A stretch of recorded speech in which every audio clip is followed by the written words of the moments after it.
자동차에 시동을 딱 걸면 이제 엔진이 달릴 준비를 합니다. 이 엔진이라고 하는 것은 움직일 수 있는 힘이죠. 우리 마음에도 엔진이 있어요. 그래서 마음의 힘이 엔진이 돌아가기 시작하면 나를 움직이게 합니다. 그래서 오늘 말씀의 제목을 내 마음을 움직이는 엔진 이렇게 잡았습니다. 우리의 마음을 움직이는 엔진 몇 가지 예를 들어보려고 하는데요. 첫 번째가 감정입니다. 감정을 영어로 emotion이라는 말을 써요. motion이라는 말 자체가 움직인다는 말이에요. 감정이 있으면 우리의 마음을 움직이게 만들어요. 독일어의 감정이라는 말을 어떻게 표현했냐면 휘휘 젓는다 이렇게 표현했어요. 그 미숫가루 같은 거 넣어서 휘휘 저으면 위로 쫙 올라가잖아요. 감정이라고 하는 것은 우리의 몸과 마음을 움직이게 하는 것입니다. 사랑하는 사람이 생기면 먼 거리도 기쁜 마음으로 모셔다 드려요. 근데 그 사랑이 식으면 아주 가까운 거리도 귀찮은겨. 왜? 감정이라고 하는 것은 우리의 마음을 움직이게 하는 엔진이 되기 때문에 그렇습니다. 요셉이 꿈을 꿨죠. 해와 달과 11별이 요셉에게 절하는 꿈을 꿨습니다. 그 얘기를 아버지에게 합니다. 근데 아버지는 너무 좋은데 형들은 그 이야기를 듣고 기분이 나쁜 거예요. 지가 뭔데? 시기하지요. 질투하지요. 그래서 어떻게 합니까? 그 요셉의 형들이 요셉을 애굽으로 가는 사람에게 팔아 넘깁니다. 시기하는 감정은 사람을 움직이게 하는 엔진이 될 수 있는 것입니다. 그 다음에 또 다른 엔진이 있다면 그것은 바로 권력을 향한 의지입니다. 자기의 야망을 채우고 자기의 능력을 사람들에게 보여주고 자기의 영향력을 많은 사람들에게 보여주고 자기의 실력을 사람들에게 알리고 싶은 자기의 영향력을 극대화하고 싶은 권력의 욕구가 있으면 그것 때문에 사람들이 많이 움직입니다. 바벨탑을 쌓는 거 보세요. 우리가 성읍과 탑을 세우되 그 탑 꼭대기를 하늘에 닿게 하여 우리의 이름을 내고 온 지면에 흩어짐을 면하자. 더 높아지고 더 강력해지고 더 영향력을 크게 하고 더 내 마음대로 이 세상을 주무르고 싶은 그 권력의 의지가 사람들에게 있어. 그래서 그 권력의 의지가 사람들의 마음을 움직이는 중요한 엔진이 될 수 있다는 겁니다. 에스더서에 보면 그런 말씀 나와요. 하만이라고 하는 사람이 높은 지위에 있었습니다. 어떻게 하면 이 하만이 많은 사람들에게 자기의 영향력을 크게 할까? 그래서 밑에 신하들에게 이렇게 명령합니다. 이제부터 나에게 절하시오. 그런데 유대인 모르드게가 절하지 않습니다. 하만은 왕에게 큰 뇌물을 먹이면서 이렇게 말합니다. 왕이시여, 당신에게 해가 되는 민족이 있는데 그 민족을 모두 제거해야 됩니다. 그게 바로 유대인이었습니다. 결국은 이 하만의 음모가 드러나고 하만이 몰락하고 모르드게를 죽이려고 했던 그 장대 위에 하만이 달려 죽는 그런 역사를 우리가 볼 수 있습니다. 권력이라고 하는 거 매력이 있지만 그것이 우리의 마음을 움직이는 엔진 중에 하나입니다. 또 우리 시대의 마음을 움직이는 큰 엔진이 하나 있다면 그것은 서로가 서로를 비교하는 겁니다. 조금 더 높게, 조금 더 많이. 그래서 어떻게 하면 저 사람보다 내가 더 나을까 하는 그런 비교하는 마음이 내 마음을 움직이는 중요한 엔진 중에 하나입니다. 특별히 요즘 SNS를 많이 사용하면서 주변의 사람들의 삶이 다 노출되어 있다가 보니까 서로가 서로를 비교하는 마음이 우리에게 굉장히 커졌어요. 제자들도 마찬가지였습니다. 예수께서 길에서 제자들이 서로 논쟁하는 것을 아시고 너희가 길에서 토론한 것이 뭐냐? 도대체 너희 여기서 무슨 얘기하는 거냐? 그랬더니 제자들이 모여서 하는 말이 누가 더 큰 사람인가 이거 했다는 얘기예요. 권력의지와 비슷합니다. 그런데 서로 비교하면서 누가 더 세냐, 누가 더 높으냐, 누가 더 잘 나가냐, 누가 돈 많이 버냐 하면서 계속해서 주변의 사람들과 비교하면서 내가 조금이라도 나아지려고 하는 그 비교하는 마음이 우리의 마음을 움직이는 엔진 중에 하나라 그 말이에요. 우리가 신앙생활 할 때도 이 비교하는 마음이 엔진이 돼서는 안 됩니다. 바리새인은 서로 서서 따로 기도하여 이르되 하나님이여 나는 다른 사람들 곧 토색하며 불의하며 간음하는 자들과 같지 않고 이 세리와도 같지 아니함을 감사합니다. 뭐라 그랬어요? 이 말은 자기가 하나님 앞에 기도하면서도 주변의 사람들하고 비교하는 거예요.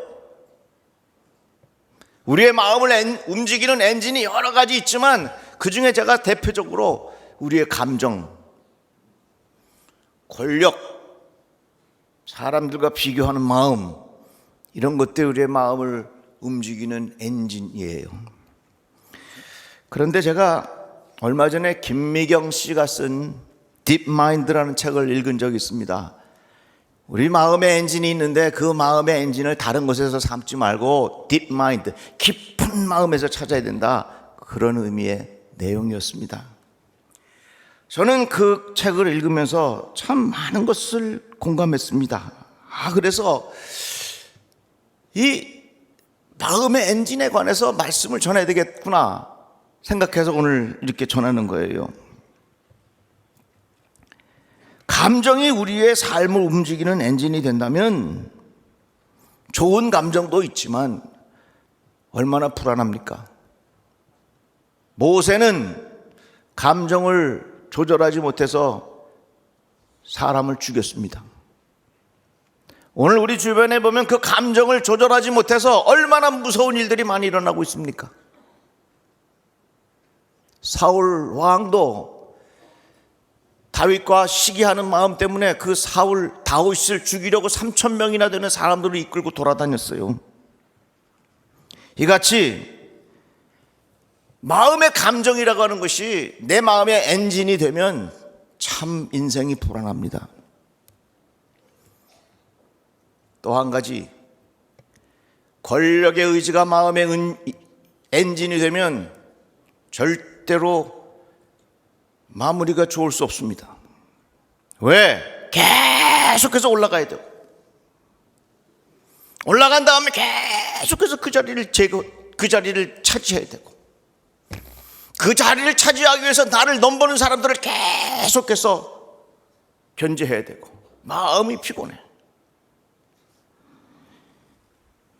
여러분 잘 들어보세요. 우리 사회는 지금 권력 쟁취라고 하는, 권력이 많은 사람들에게 엔진이 돼서 너무나도 많은 국민들이 고통을 경험하고 있습니다. 권력을 사모하고 권력을 잡으려고 하는 사람들에게는 어떻게 보면요, 선과 악의 정의도 없어. 오직 선이 뭐냐면 권력을 쟁취하는 게 선이야.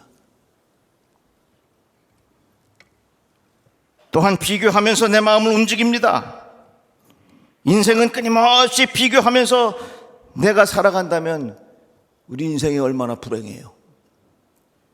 비교해야 되기 때문에 자랑해야 되고, 비교해야 되기 때문에 남의 인생을 살고, 비교해야 되기 때문에 남 눈치 보면서 살아가는 것이 오늘날 우리의 현실 아닙니까?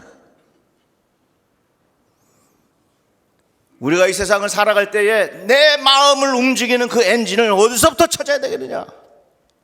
감정이 내 마음의 엔진이 된다, 불안해. 권력이 내 마음의 엔진이 된다, 참 끝이 좋기 어려워. 서로 비교하면서 살아가는 것이 내 마음의 엔진이 된다, 인생이 불행해. 여러분, 내 마음의 엔진을 깊은 곳에서 찾아가시기를 주님의 이름으로 축복합니다. 가장 깊은 곳에서. 그런데 가장 깊은 곳이 어디냐면요, 찬송가 412장에 보면요, 이 찬양의 가사가 너무너무 좋아요. 내 영혼의 극히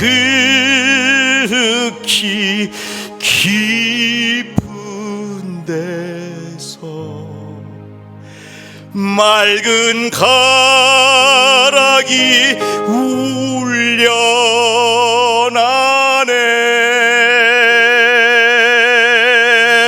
하늘 곡조가 헌재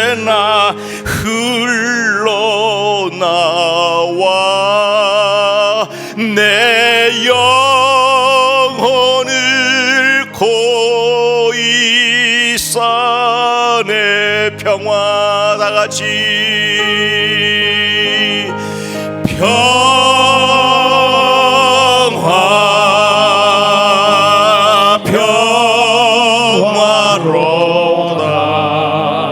하늘 위에서 내려오네.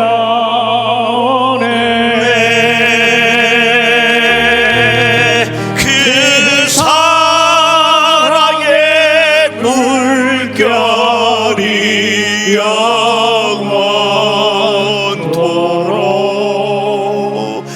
내 영혼을 덮으소서.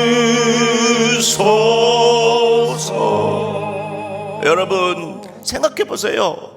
감정이 내 마음의 엔진이 될 때와 권력이 내 마음의 엔진이 될 때와 사람들과 비교하면서 살아가는 내 마음의 엔진이 될 때 하고, 내 가장 깊은 곳에서부터 내 영혼 가장 깊은 곳이, 그곳에 있는 것이 내 마음의 엔진이 된다면 얼마나 달라지겠느냐 그 말이요.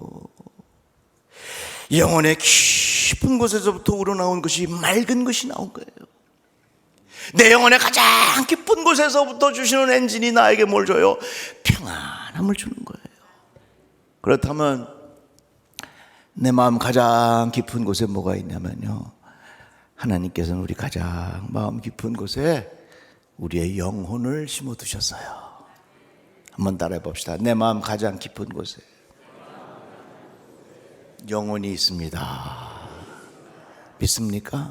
그래서 내 마음 가장 깊이 파고 들어가면 거기에 뭐가 있냐면 영혼이 있는데, 그 영혼은 영원한 하나님이 들어와 계셔야 되는 자리가 영혼이에요.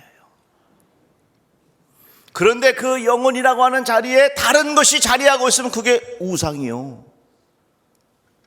가장 깊은 그 자리에 영혼이 자리가, 하나님이 자리하고 계셔야 되는데 그곳에 다른 것이 중심을 잡고 있어. 근데 그게 독이 됐어. 그게 바로 중심에 있는 중독이 되는 거예요. 내 마음 가장 깊은 곳은 영혼이요, 그 영혼은 하나님이 계셔야 할 자리고, 그 자리는 바로 우리 주 예수 그리스도가 계셔야 할 자리인 줄로 믿습니다. 고린도전서 3장에 보면 너희는 너희가 하나님의 성전인 것과 하나님의 성령이 너희 안에 계시는 것을 알지 못하느냐 이렇게 말했어요. 너희가 하나님의 성전이라는 거예요. 우리 몸이 성전이라는 거예요. 그런데 성전에 보면 뭐가 있어요? 지성소가 있어요. 지성소는요, 가장 하나님의 임재로 충만한 곳이 지성소예요. 우리 몸과 같은 곳에 하나님께서 우리를 성전으로 세우셨는데, 우리 몸에 지성소와 같은 곳이 있는데 그게 뭐냐? 가장 마음 깊은 곳에 있는 우리의 영혼이라는 거예요. 영혼이라고 하는 것은 하나님이 계시는 자리예요. 하나님 누구 예수 그리스도가 계시는 자리라 그 말입니다. 여러분, 우리 마음의 엔진이 뭐가 되어야 되겠습니까? 감정이 내 마음의 엔진이 되면요, 우리 불안해요. 권력이 내 마음의 엔진이 되면요, 잘 나가는 것 같지만 참 힘들어. 사람들과 비교하는 것, 그것이 내 마음의 엔진이 되면 당장은 기분 좋을 것 같지만 그 인생은 나를 사는 게 아니라 남의 인생을 사는 거요. 그렇다면 우리 마음을 움직이는 것은 무엇이 되어야 되느냐? 가장 깊은 곳, 내 영혼의 깊은 곳에서부터 맑은 가락이 흘러나는데, 그 맑은 가락이 우리에게 주시는 하늘의 평안함이 있다고 하는 사실입니다. 사도 바울이 말했죠. 내가 이미 얻었다 함도 아니요 온전히 이루었다 함도 아니라 오직 내가 그리스도 예수께 잡힌 바 된 그것을 잡으려고 달려가노라. 사도 바울이 이렇게 말씀했습니다. 자기 자신의 마음을 움직이는 엔진이 있는데, 그것은 자기 자신을 드러내는 것도 아니고 사람들에게 자기를 보여주는 것도 아니고 오직 예수 그리스도 이름을 드러내는 것이 자기 마음을 움직이는 엔진이라는 거예요. 예수를 믿어도요, 계속해서 내 마음의 엔진이 내 감정이 되면요, 예수를 믿어도 문제를 일으킵니다. 예수를 믿어도요, 내 마음의 엔진이 권력이 되면요, 거기에는 반드시 분열이 오게 돼 있어요. 예수를 믿어도요, 내 마음속에 시기하고 질투하고 비교하는 마음이 내 안에 있으면요, 절대로 그 안에는 하나가 될 수가 없어요. 가장 깊은 곳, 우리의 영혼, 그 영혼의 자리에는 하나님이 계셔야 되는데, 우리 주 예수 그리스도가 내 마음을 움직이는 엔진이 되기를 주님의 이름으로 축복합니다. 예수께서 베다니 마을 가셨는데 거기에 마리아라고 하는 여인이 있었어요. 300데나리온이나 되는 그 옥합을 깨뜨려서 예수님에게 쫙 붓습니다. 300데나리온이라 하는 것은 1년치 연봉이에요. 얼마나 큰 돈입니까? 그러니까 그 모습을 보았던 가룟 유다가 뭐라고 말하냐면, 아이고 아까워, 저걸 가난한 사람들에게 나누어 주면 얼마나 좋겠냐고 가룟 유다가 그렇게 이야기합니다. 여러분 용서하고 들으세요. 이 가룟 유다 이거 나쁜 놈이요. 이거 마리아에겐 그게 왜 가능한 줄 아세요? 가장 중심에 예수가 있으니까. 300데나리온이나 되는 그것을 드려도 아깝지 않은 거예요. 가장 중심에 있으니까 많은 순교자들이 예수를 위하여 그 몸을 바쳐도 두렵지 않은 거예요. 여러분 잘 생각해 보세요. 나는 이 세상을 살아가는데 과연 무엇이 내 마음을 움직이고 있는 엔진이 되고 있는가? 감정이 우리 마음의 엔진이 될 때가 얼마나 많아요. 사회적으로는 우리 사회에 권력이 엔진이 될 때가 얼마나 많아요. 생활 속에서 우리들은 주변의 사람들과 계속 비교하면서 그것이 우리 마음의 엔진이 될 때가 얼마나 많아요. 그러니까 우리 인생은 계속해서 불안하고, 우리 인생은 불행하고, 우리 인생은 끊임없이 불평스러운 일들이 많단 그 말입니다. 그러나 내 마음의 안진을 깊은 곳에서 찾아가시기를 축복합니다. 가장 깊은 곳에 뭐가 있어요? 우리의 영혼이 있고, 가장 깊은 곳에 하나님이 계셔야 할 자리고, 바로 그 자리에 우리 주 예수 그리스도가 계실 자리라 그 말입니다. 주님이 원하시는 게 뭘까 하는 것이 우리 마음의 엔진이 되었으면 좋겠어요. 그러면 주님이 엔진이 된다는 게 뭘까? 그걸 좀 더 구체적으로 표현된 찬송을 제가 찾았는데요. 찬송 595장 제가 한번 1절을 불러볼 테니까 찬양이 참 은혜로워. 나 맡은 본분은 구주를 높이고 문영원 구원 얻도록 잘 인도함이라.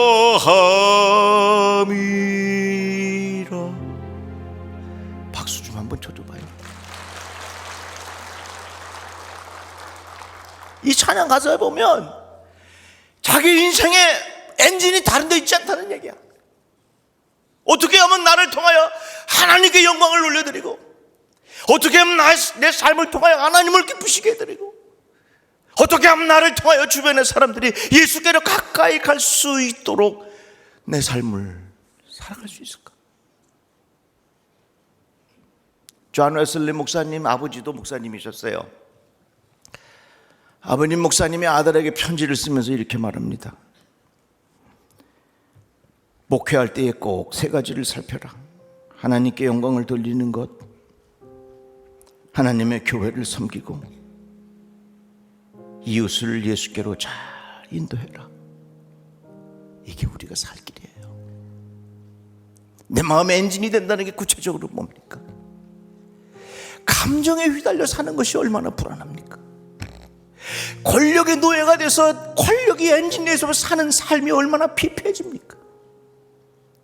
사람들과 비교하면서 내 삶의 엔진을 삼고 살아갈 때에 얼마나 우리 인생이 우리 다시 한번 이 찬양 불러볼까요? 다 같이. 나 맡은 본분은 그 주를 높이고 문야원 구원하도록 잘 인도함이라. 저는요 이런 소원이 있습니다. 사람들이 성공을 하면요 큰 돈을 벌거나 무슨 큰 자리를 차지하면 와, 야, 신난다 뭐 이러잖아요.